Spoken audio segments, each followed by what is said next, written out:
Rising Spivey here for the Washington Informer. In honor of National Missing Children's Day and to raise awareness of missing persons of color, Black and Missing Foundation, Inc. hosted its second annual Run Walk at the National Harbor in Fort Washington, Maryland. Good morning, everyone. It is so great to see so many familiar faces and new faces. We truly appreciate all that you all do. We cannot do what we do by ourselves. But you know that it takes all of us coming together, law enforcement, the media, you, me, the community, to help find our missing or to bring closure to their families. Good morning, ladies and gentlemen. Thank you all for coming out. Not only is this National Missing Children's Weekend, but this is also our 6-year anniversary today. And since our inception, we have brought closure and reunions to over 130 families across the country. So I want to say thank you, because we would not be able to do that without you helping us in the community, being vigilant. Let me thank Black and Missing Foundation, the co-founders and all of the board members, and especially all of you who are going to go out and engage in a little physical activity, because what that demonstrates is that you care deeply about America's children, about all of our missing people. Every child needs a strong advocate so that our system works well and equitably across the board for every person, so that we can return them to a loving environment.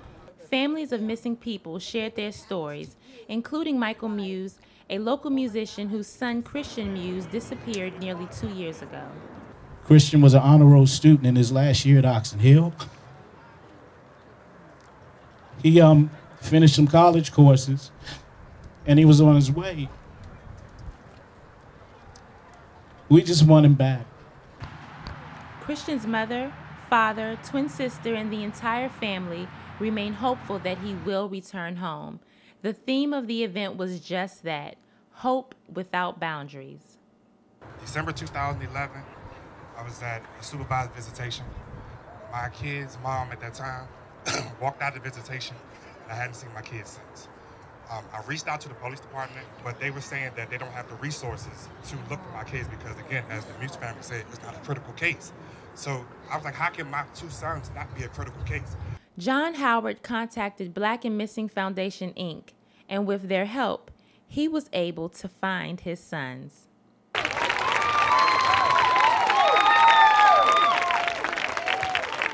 And I know that none of this would have been possible without Erica and Natalie and the Black family. Please come out. Please.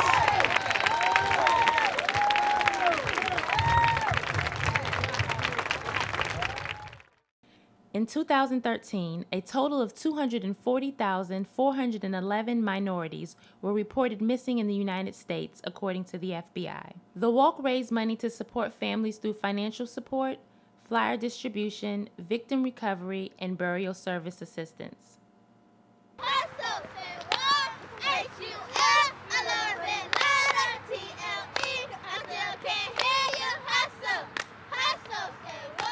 Today we're here to keep hope alive for all our missing children, our sisters and brothers, and our mothers and our fathers, because if we don't carry the story, no one will. So we're trying to bring attention to it so that more people will carry our children and our relatives' stories. Co-founder of Black and Missing Foundation, Inc., Derica Williams shared what brought her to this important issue and why they launched the organization. There was a young lady that went missing from my hometown of Spartanburg, South Carolina, by the name of Tamika Houston, and it was very painful watching how her family struggled to garner local coverage, much less national. Months later, Natalie Holloway disappeared, and her story was dominating local and national news. So Natalie and I, instead of sitting down, not doing anything, we wanted to get up and take action, because we realized that the leadership is within ourselves. So we built this organization with that in mind, to help our community. Brenda Adams' son, Harold Cooper, has been missing from Fort Washington, Maryland since August 2001.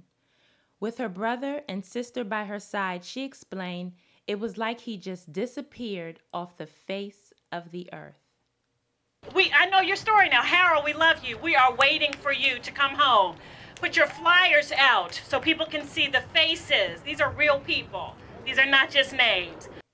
The Washington Informer is a proud media sponsor of the Black and Missing's Hope Without Boundaries 5K Walk Run. Publisher Denise Rolark Barnes was there and had these words to share with fellow participants. We have value too. We count. We count. And like my daddy used to say, who's founded the Washington Informer, his favorite line was, and I want you to repeat it after me, no one can save us. No one can save us. For us. For us. But us. But us. And if it is to be, It is up to me. It is up to me. Give yourselves a round of applause, and I'll see you all here next year. For more news, go to www.washingtoninformer.com.